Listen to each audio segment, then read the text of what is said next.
Wenatchee is gorgeous in the spring with its lush green rolling hills, abundant wildflowers everywhere, and the views of the Columbia River. The local food scene offers an abundant selection of authentic international cuisines featuring the unique farm-fresh ingredients of the region. Wenatchee is also home to award-winning wines, handcrafted hard ciders, and a talented handful of local brewers producing fine craft beers.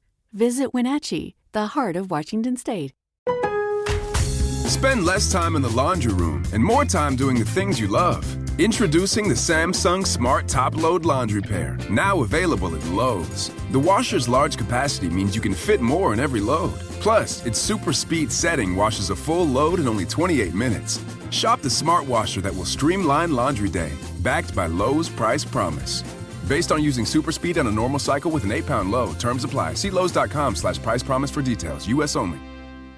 Hey, this is BJ. Thanks for listening to our show's podcast. If you're a fan of all things geeky, you should check out my other podcast, BJ Shea's Geek Nation. We have new episodes every day, and you can check it out at bjgeeknation.com. Your wages are being garnished. We can stop that now. It's hard enough to pay your bills when things are good, let alone when a big chunk of your take-home pay is gone before you even get your check. I'm bankruptcy attorney Travis Gagne, and I can stop the garnishment and get the creditors off your back immediately, often the same day as our consultation. Both Chapter 7 and 13 provide bankruptcy relief, but choosing the right chapter is crucial. In a free consultation, we can create a plan to get your finances back under your control.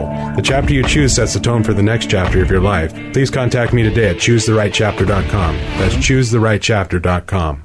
99.9 KISW, the Rock of Seattle. And yeah, today is Seattle Rock Day, which means, we are once again celebrating Seattle's rich rock legacy, which means you're going to be hearing all of your favorite rock bands from the Pacific Northwest, man. It is going to be an awesome day. And for the second year in a row, which I'm really happy about, Seattle Rock Day is going to be spotlighting and supporting the amazing work of SMASH. That's Seattle musicians' access to sustainable health care. SMASH makes sure that the people that have given us the music we love and continue to give us the music we love get proper and affordable health care. If you can make a donation, that would be so awesome. Get all the info at KISW.com. Let's play Beat Mix. It's time to play the game. Yeah! So everybody scream his name. Beat Mix. Don't be a loser. Whoa! Beat Mix. You're a loser. It is time to Beat Mix, and it's Thursday, so let's get cracking! Yeah, get cracking on Seattle Rock Day. Hey, BJ, can I borrow $770? Oh, wow. That's a very specific amount there, Steve. Well, I'm sure it's for a good cause. Well, you're just talking about how we're trying to raise money for SMASH, and right now, today, our goal is $10,000. We're already at $3,000 raised to help out all the Seattle musicians out there, and part of it is we're doing an auction.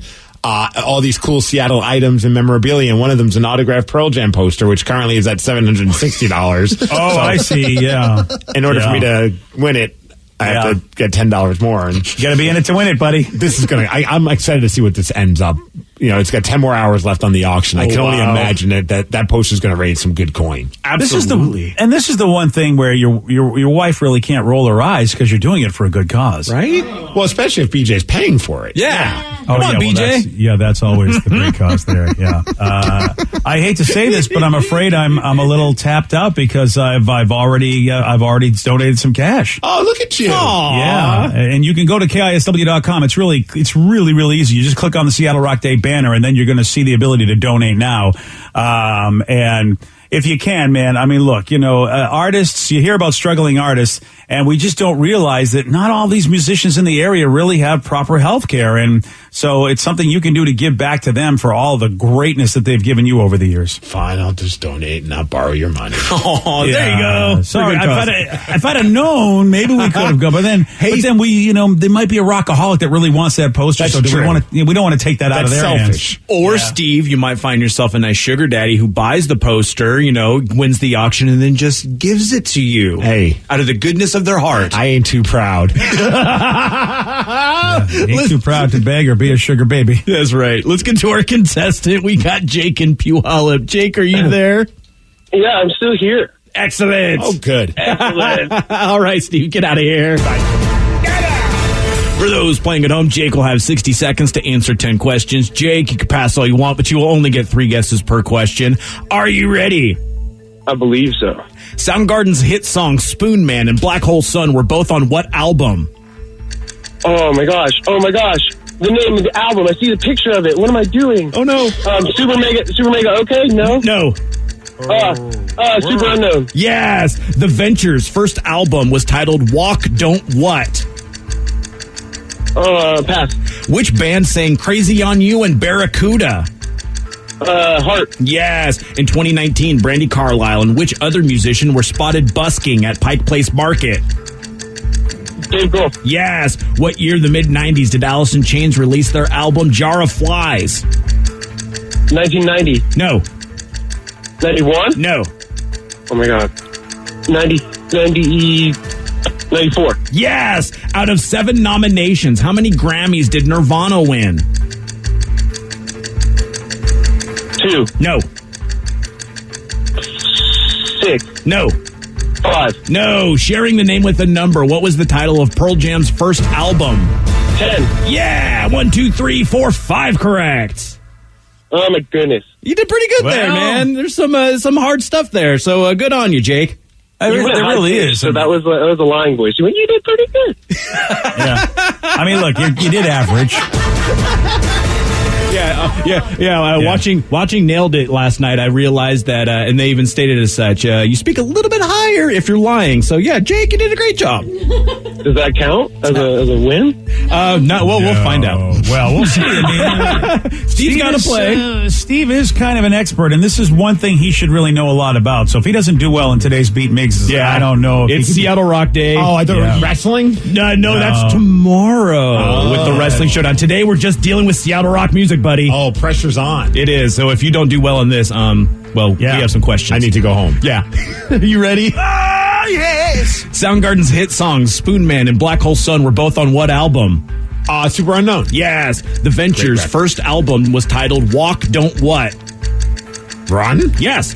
Which band sang Crazy on You and Barracuda? Heart. Yes. In 2019, Brandi Carlile and which other musician were spotted busking at Pike Place Market? Dave Grohl. Yes. Fresh Pots. What year of the mid-90s did Alice in Chains release their album Jar of Flies? 1994. Yes. Nice. Out of 7 nominations, how many Grammys did Nirvana win? 7? No. I have no idea. 3? No. 5? No. Sharing the name with a number. What was the title of Pearl Jam's first album? Oh, man. 10. Yes. What relation was the subject of Alice in Chains' Rooster to Jerry Cantrell?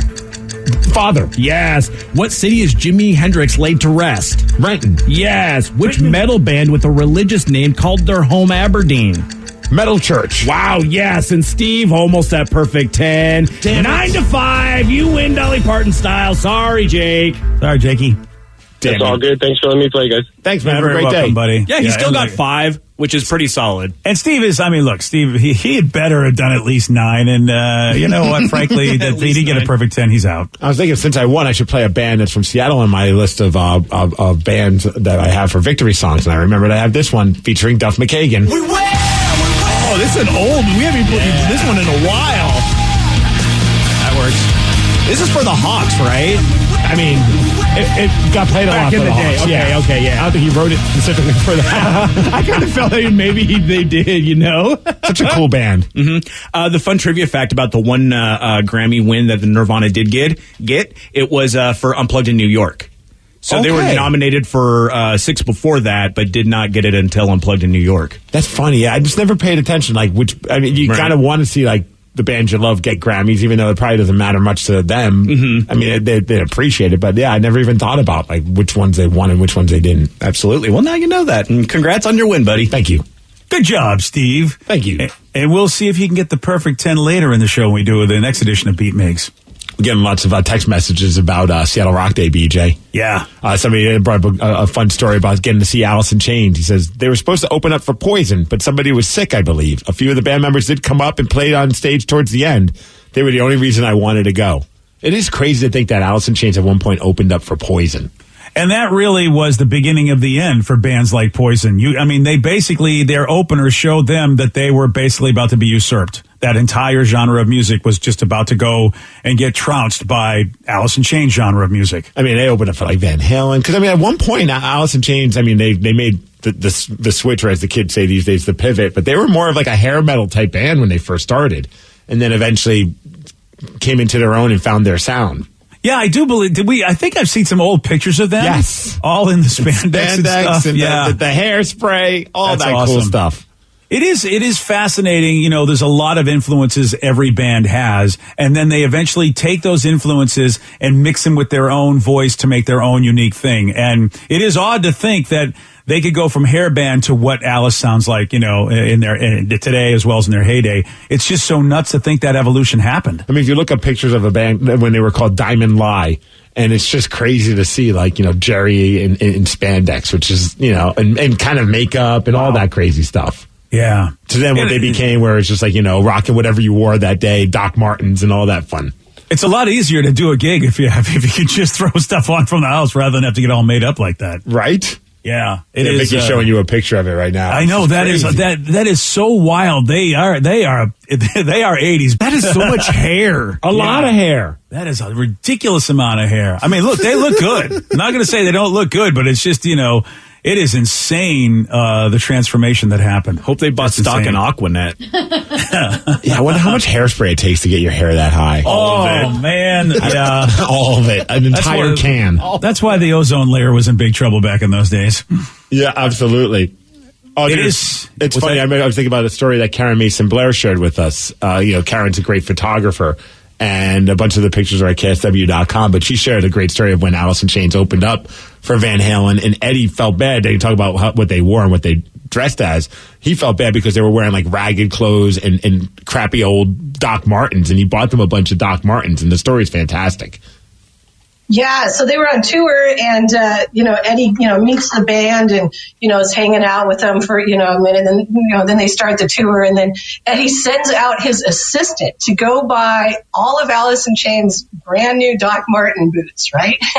Because he said their shoes are so worn out, and then he gifts them to the band, and they're like, "Oh no, man, hey, don't worry about it. It's the look. Like, we don't even want your shoes." He's like, "What?" And so. That's grunge, baby. See, and that's Hollywood and grunge colliding. Oh, that's fantastic. Here he is. He's like, man, these poor guys, I want to help them out. Do them a solid, our opening band. Don't touch those shoes. You know how long it took them to look that worn? Don't even try to clean them. Oh, my gosh. We would take our leather jackets and run, like put them in the dirt and walk on them and run our cars over them because we didn't want anything looking new. So we had to just toughen everything up. It's, Steve, it's fascinating because you remember, and of course your brother remembers, because it was the exact opposite when KISS started doing what they did. And every legitimate rock band said, what is going on with this crap with all the makeup and all the ridiculously? And yet KISS definitely, if they started hair metal, I mean, yeah, they and that whole glam look, and then of course the pendulum swung the other way. And you look like, you looked exactly the opposite of that when Alice was doing what they were doing. Well, I remember being a kid and just there was a time where you see the classifieds for bands, and they're like, okay, we need a drummer. You better look good in spandex and you better have cool hair. And I'm like, at no point did it even say, are you a good drummer? That was it was more important than what you look like. I'm glad we got away from that. I mean, I loved hair metal, don't get me wrong, but definitely what happened in Seattle and just the quote unquote grunge scene was way more impactful to me because it was more relatable.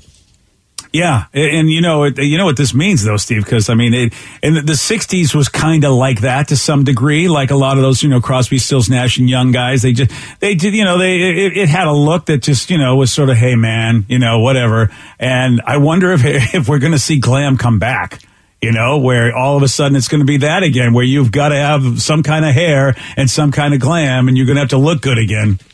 Oh, we got all morning. We're taking text messages at 77999 about your favorite memories, or call us at 206-421-ROCK. But someone said, "Hey guys, show some love for Mia Zapata. The Gits were my favorite Seattle band. Mia, unfortunately, is no longer with us, but that band was pretty badass. So we'll be playing them in just a few minutes." Oh, yeah. As a matter of fact, Steve, how about this? As you said all day long, celebrating the music of the Northwest, Seattle Rock Day. And one of the most beloved bands to come out of Seattle was Mother Love Bone. And we're going to be chatting with lead guitarist Bruce Fairweather at 7:17. Well, you asked for the gits. All right, it's Seattle Rock Day. You got the gits right here on The Rock. BJ and Migs, mornings on The Rock, 99.9 KISW.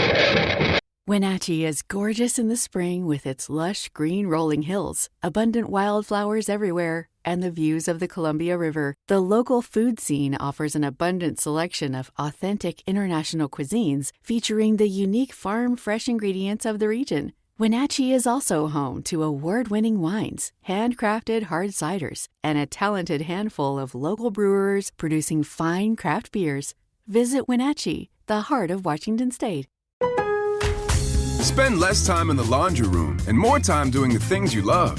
Introducing the Samsung Smart Top Load Laundry Pair, now available at Lowe's. The washer's large capacity means you can fit more in every load. Plus, its super speed setting washes a full load in only 28 minutes. Shop the smart washer that will streamline laundry day, backed by Lowe's Price Promise. Based on using super speed on a normal cycle with an 8-pound load. Terms apply. See Lowe's.com/price promise for details. U.S. only. $20 million, $19 million, $6 million. These are all awards recovered for clients of Phillips Law Firm. To win big, you have to fight big. And Phillips Law has been fighting the too big to fail insurance industry for decades. Not every case will have a multi-million-dollar outcome, but Phillips Law will fight just as hard to recover the outcome you deserve. If you or a loved one has been injured in a car accident or on the job, call or click today at 1-800-JUSTICE or visit justiceforyou.com. 99.9 KISW, the Rock of Seattle. And BJ, all day today we're celebrating the history and the music of the Pacific Northwest with Seattle Rock Day, and I am beyond excited to have our next guest on. Please welcome to the show, Bruce Fairweather. Bruce, good to have you with us. How's it going? Hey, man, thanks. You're very welcome. Bruce, obviously, you are a huge part of why Seattle Rock Day even exists.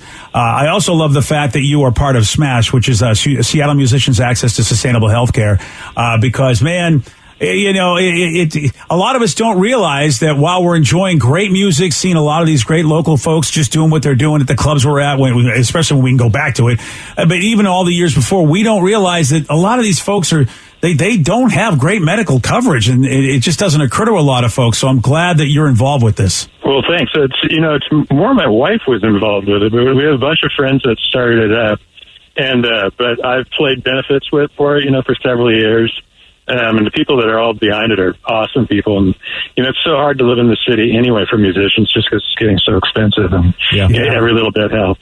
Well, Bruce, I'm just going to be honest. I'm going to be a total nerd and a fanboy, if you don't mind, for a half a second, because being a part of Mother Love Bone, and I'm a huge Mother Love Bone fan to the point where my wife and I, our first dance at our wedding was to Gentle Groove, and that's how we just have a mutual love for your band. Is that trippy for you to know that that the music it just lives forever, and that there's so many people that just love and still think fondly of that band? No, it's awesome. I think it's great. It was good times, and I think it still stands up. I don't listen to it all that often anymore, but every now and then I'll hear it on the radio, or we put out a box set a couple years ago, and I listened to all that, and I was like, wow, it still sounds pretty good.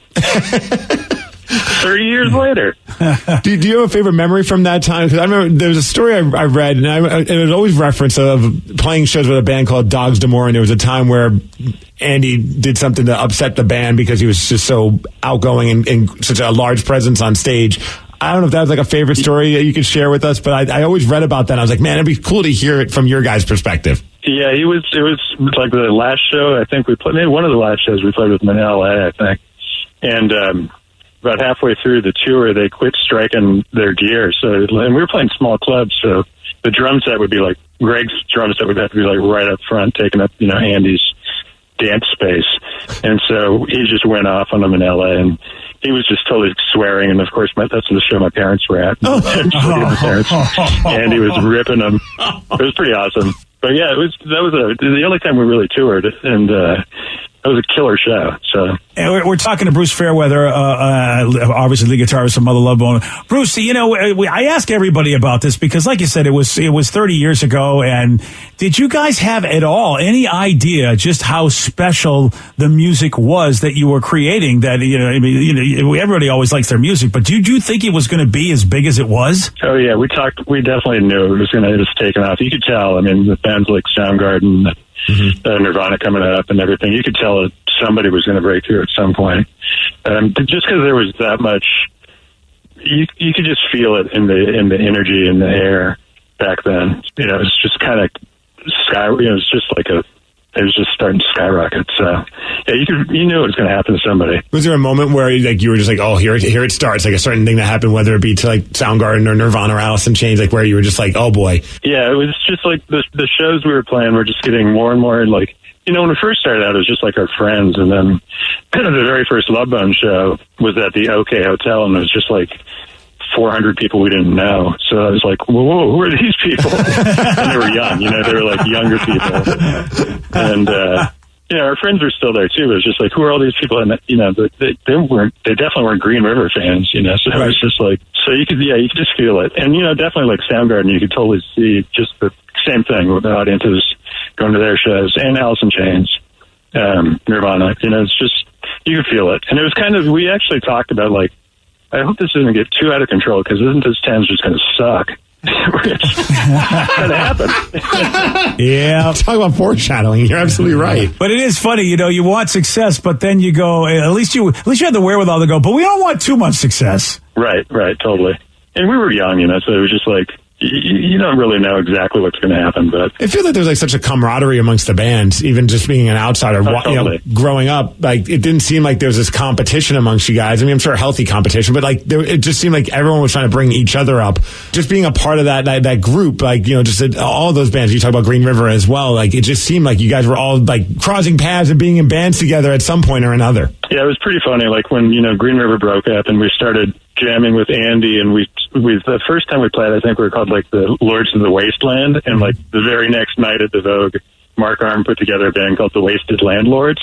So it's just like stuff like that. That was just like totally awesome. It's just like, you know, it was pretty great. So. Just trolling each other. Just stuff like that. Totally. You know, in a good way. Yeah, we all loved each other, so it's nothing, no hard feelings. And there is that love that's there that, you know, in other cities, you just, you know, it just wasn't there. I don't know if you noticed, because you've lived in other places, Bruce, and, you know, you didn't grow up here. I mean, there is something about this area where I don't know if it's in the water, but people just seem to care about each other. Yeah, totally. And, you know, we lived, my wife and I lived in Chapel Hill for a little bit, and it was kind of similar there. The bands were all super supportive. They'd all be at each other's shows and stuff, and it was a small scene.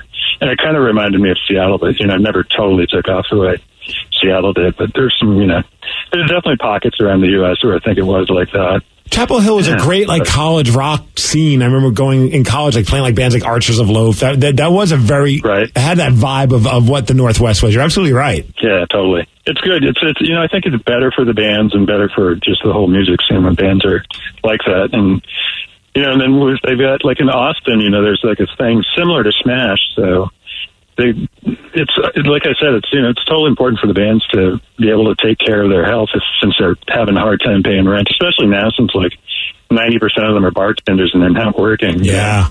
So. Bruce, it's a great idea. You know, I feel embarrassed that it didn't even occur to me. You know, it just didn't even occur to me. You see folks playing, and you know, I mean, anybody that has any idea about the music industry, you know that it's a grind, especially if you are trying to tour and nobody knows who you are, and you're lucky enough to get a tour, but you know, you're jammed into a van. It didn't even occur to me, and it's so awesome that you guys are getting together. Yes, the old stinky van.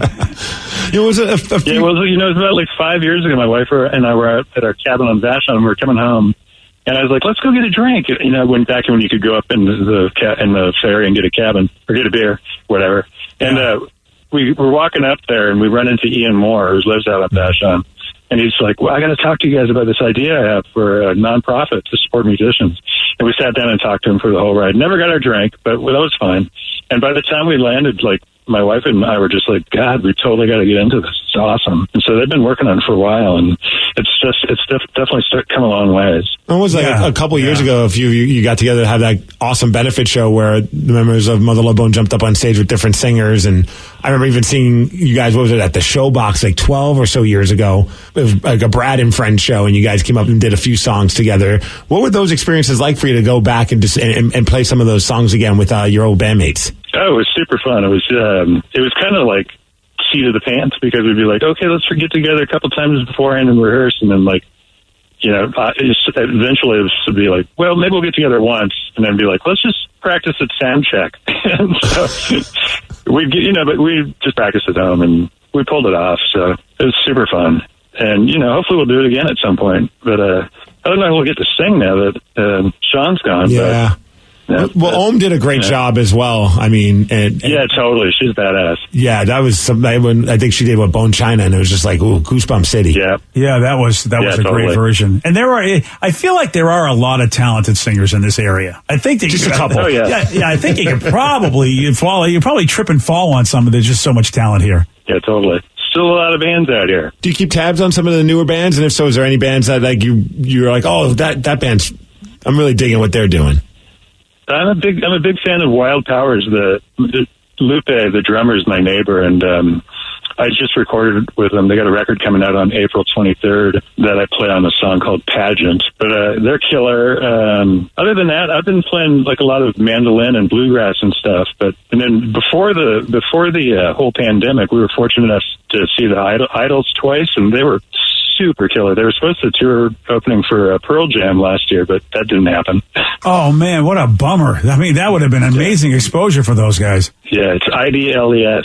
They're killer. When Pearl Jam broke out, what was your feeling on that? Were you just like, wow, this is incredible? And did you think that they would become the band this day, like just selling out stadiums? Yeah, I think what surprised me more was Nirvana, just because I thought Pearl Jam were destined to succeed. Right. But Nirvana, I was just like, I thought they were too edgy. Like, Kim Thile brought it over to my place, the test pressing, and he's like, this record's going to blow up. I was like, there's no way, Kim. There's no way this record's going to blow up. But boy, was I wrong. And looking back on it, it's like, well, duh. I mean, just because, like I said, like the kids that were coming to our show were looking for something like that. And, right time, right place, and killer bands. So every time Pearl Jam plays in town, I always try to go. So they're great live band. Well, Bruce, we are really greatly appreciative of the fact that you are really getting it out there to help these Seattle musicians get the medical care they need, and of course all of the great stuff you've done in the music community. And we really appreciate you spending time with us today. Well, thanks, man. And if anybody's interested in signing up for Smash, all they got to do is just go to smashseattle.org. and click join, and then you'll just have to, it takes like 5 to 10 minutes, super easy. Just a list of questions to answer, and you're on your way. And we have a bunch of great auction items that are up there right now at KSW's website that, I know like the signed Pearl Jam poster is already going for an awesome amount of money, and there's a Mudhoney skateboard with the Big Muff pedal on it, and Metallica Seattle show tour poster as well. There's a lot of cool stuff up there for people to bid on. So hopefully we can raise as much money as possible for Smash. Yeah, do it. Get out there. Dudes and dudettes need your help. SmashSeattle.org. Bruce Fairweather. Bruce, thank you so much for being with us. We greatly appreciate it. Yeah, thanks to you guys for getting out the word. And again, you can go to the KISW website and just click on Seattle Rock Day, and then you're going to see a big donate button when you do. And whatever you can give, man, to help out the Seattle musicians get the health care that they need. We have about $3,800 raised. Our goal is $10,000 plus all the auction items, so that's going to bring in some good coin as well. And today is Seattle Rock Day. This is what we're doing, celebrating the rich history of the music of the Pacific Northwest. If you got any stories, get them to us, 206-421-ROCK. You can also text us at 77999. We'll share those stories all morning long. And speaking of Andrew Wood from Mother Love Bone, recently we chatted with Kevin Martin of Candlebox, and he talked about his relationship with Andrew and how his song Far Behind is all about the late Mother Love Bone singer. Andy was just really special to me. Being that I had moved there, a transplant from Texas, and I was working at Fluvog Shoes, this person would come in and just kind of sit down and chat. And that was weird for me because I didn't really know any of those musicians. I didn't grow up with them. So the fact that he wanted to talk music and share his opinions of things was just so kind of a beautiful gift for somebody like me, a 16, 17-year-old kid who looked up to what he was doing. And Malfunction was my favorite band. Yeah. So I tried to get Regan Haggard to play in my band for, close to going on 10 years now, and he still won't do it. There's everything about Andy that I never forget, and I never will forget. And it was, for me to write a song just to tell him how much he meant to me was the simplest thing I could do. Some great texts about Andrew Wood and Mother Love Bone. One person says, I was actually at that show that Bruce talked about at the OK Hotel. Mother Love Bone were so awesome that night. I still wonder what would have happened had Andy didn't pass away. He was such a rock star on stage. I still listen to them all the time. Another text says, I'm 46. Mother Love Bone, still one of my favorite bands growing up. Much affection for those guys. And all day long is Seattle Rock Day. And, we're going to be talking to a lot of folks, talking to you, getting your stories. And we're going to be talking with Seattle music journalist and author Charles Cross. And, of course, Charles, if anybody knows about the music scene, Seattle style, he does. We'll be doing that at 7:47 on Seattle Rock Day. And here is Mother Love Bone on the Rock. Today's podcast was brought to you by Travis Gagne, bankruptcy attorney. He's here right now and has agreed to answer more of your questions about bankruptcy. Travis, if you're upside down in your mortgage, should you continue to make the payment? Continuing to pay your mortgage or not is a complex decision because you're going to have to pay to live somewhere. You're going to have a housing payment. So continuing to make your house payment really depends on several factors. One is whether or not you have a second mortgage. The second one is how affordable your ongoing monthly mortgage payment is. Another issue is whether your mortgage is adjustable and you're facing an increase in your mortgage payments later on when interest rates go up. If you do have a second mortgage in this economy with the housing prices being down, oftentimes we can take off or strip off that second mortgage in a Chapter 13 case so that you'd only have the first mortgage to continue to pay. Thanks, Travis. If you have more questions about bankruptcy, you can reach out to Travis anytime at choosetherightchapter.com. That's choosetherightchapter.com. And thanks for listening.